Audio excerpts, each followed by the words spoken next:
best friend! Handa ka na ba na malaman ang iyong kapalaran sa darating na 2026? Ay! For sure, dumana sa iyong newsfeed or kaya naman kahit sa TikTok yung mga prediction sa darating na taon, 'di ba? Yung mga kung sino ang mga siswertehin, kung sino ang mga mamalasin, yung mga magiging swerte sa business, ganyan. Sabi ni Joshua, iba yung dumaan sa akin yung nasabugan ng whistle bomb. Nakita ko din yan, uy. 'Di ba? Wala pa prediction, meron ng sumabog. Hindi yun hindi yun prediction eh. Sila may gawa nun talaga, sinasabi ko sa inyo. Going back, 'di ba? Parang nakakatuwang i-manifest kung yung ang prediction sa ay maganda. Kapag medyo pangit yung prediction sa akin, usually yan sa mga zodiac sign, 'di ba? Kung anong year ka pinanganak. Kaya naman yung mga zodiac sign na, ano bang tawag dun? Magkaiba yun, di ba? Ewan ko.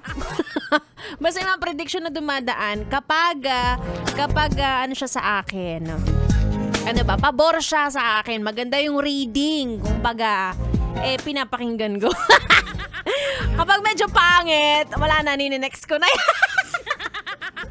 Hindi natin i-attract kapag negative, sabi nga nila, yun daw ay gabay lamang. Hindi naman daw dapat talaga ibase doon ang iyong kapalaran, mga ganon. Lalo na kapag sinabi nila na, uy, magiging milyonaryo ka next year. Hindi mo ba paano? Paano pare-pareho lang kami ng sweldo dito? Paano magiging milyonaryo, di ba? Di ba nakakatawa? Isipin mo pa dyan yung mga nagsasabi na oras na para ikaw ay magtayo ng business, ganyan. Wala ka namang pampondo. So, ang gulo-gulo. Kaya naman ito, gusto to ng lahat. Or hindi ko lang sure. Kita mo nung 2020. Ano meron nung 2020? Diba? Meron pa dyan yung sasabihin na, okay, para sa mga pinanganak ng year of the chicken. Year of the rooster. Tama? Rooster, diba? O, magiging swerte ang iyong love life. Ganyan. Pero, magkakaroon ka ng chicken skin. Doon maniniwala ako. Mga ganyan, nakakaloka. Ang sarap pakinggan kapag positive. Pag negative, wag na lang nating i-attract. Kasi nga naman, di ba? Ayaw natin ng ganun.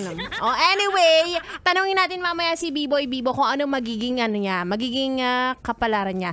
Noong 2020 daw. Year of, next year? Year of the horse. Ayan.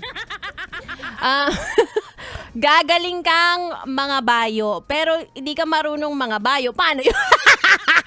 Wala naman kayong kabayo sa bahay, di ba? Nakakaloka. Anyway, mamaya tanongin natin si B-Boy kung anong reading sa kanya. Maganda yan. Ay, may lumilipad na langaw dito. Lamang Year of the Fly. Ituloy muna natin ang ating dugdugan. Ay, bago ako magpaalam pala, teka lang, Diyos, wag mo muna i-let go. Ito, madaling-madali i-let go ang 2025. Gusto ko lang batiin yung napaka-pogi, napakabait na parking boy ng Jiangnan Hotel. Si Kuya Dayo! Oo, Kuya Dayo ang kanyang pangalan, pero siya ay lokal. Dito sa Pasay. Sabi niya makikinig daw siya. I-make sure natin yan. Malalaman natin kung talagang solid si Kuya Dayo. Sige na, tuloy muna natin ang ating tugtugan. Dito lang sa 101.1 Yes FM Solid.